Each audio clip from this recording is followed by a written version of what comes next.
Hello everyone! Kumusta po kayo dyan? Comment lang po kayo sa baba para masuportahan ko yung channel nyo. Ngayon po ay magluluto tayo ng pusit. Ayan o. Pusit po yung ating lulutuin ngayon. Mag-adobo tayo ng pusit. Adobo naman tayo guys. Ano lang siya. Patutuyuin ko muna siya sa tubig kasi nagtutubig yung ating hipon, yung ating pusit, 'di ba? So tanggalin ko muna yung tubig niya. Bago natin igisa sa bawang at sibuyas at sangkap na iba pa. Ayan. Tanggalin lang natin yung tubig niya.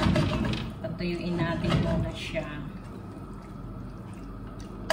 Tapos ahunin natin, tsaka isa na tayo ng bawang at sibuyas. Ayan, okay na po yan. Sangkutsa lang natin sila para natanggal na rin yung tubig. Kasi pag pinatagal natin, liliit na yung ating pusit. Kaya okay na po siya. Ayan na, wala na yung tubig kasi nakaano na sila. Natanggal na sa kawali. So magigisa na tayo ng bawang at sibuyas. Ayan guys, lalagay na natin yung bawang sibuyas. Mas maraming bawang, mas masarap.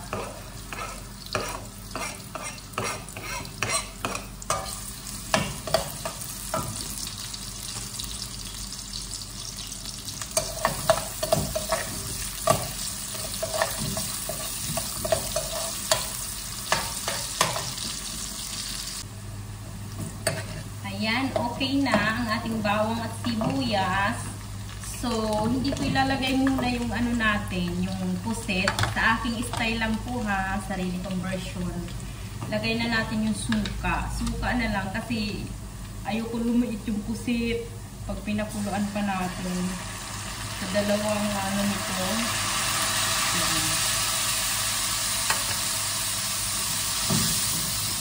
Hayaan ko lang yung suka hanggang 3 minutes bago ko ilagay yung toyo at ilagay ko na rin yung pusit.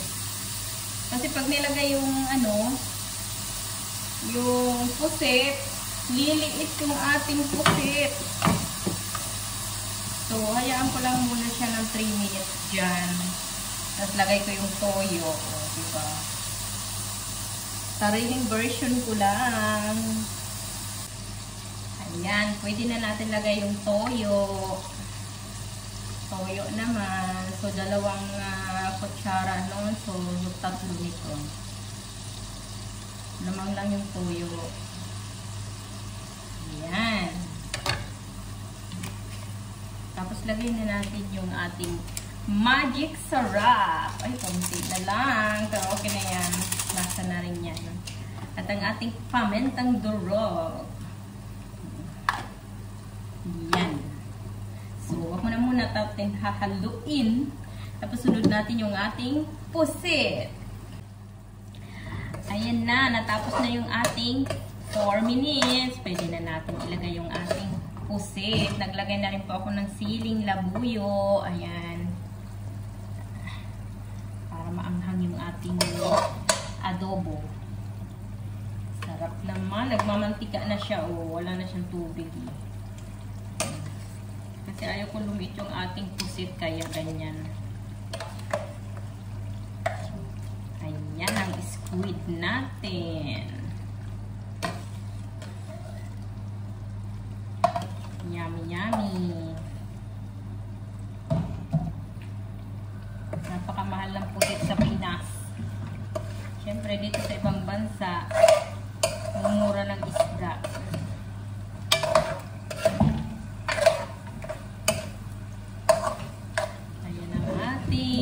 Pusit. Hayaan lang natin siya ng mga 3 minutes para ma-absorb yung ating sauce.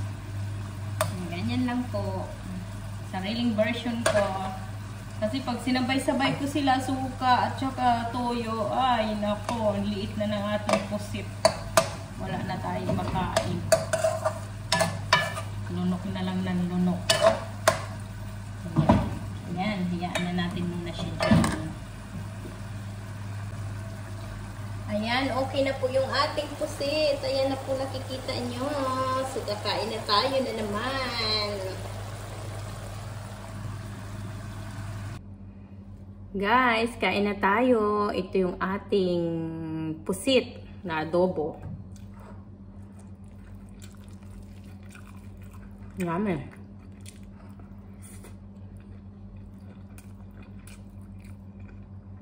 Diba? Hindi siya lumiit oh.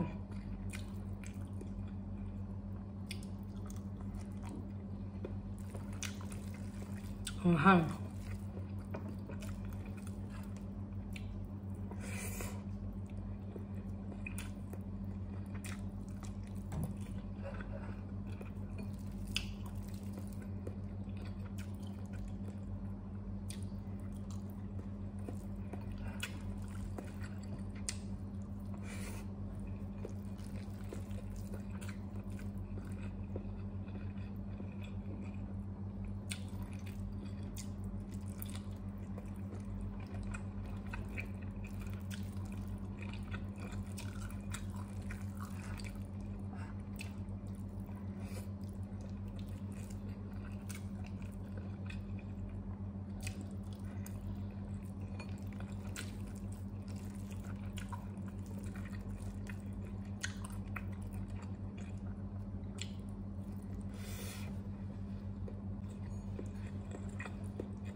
May uwak.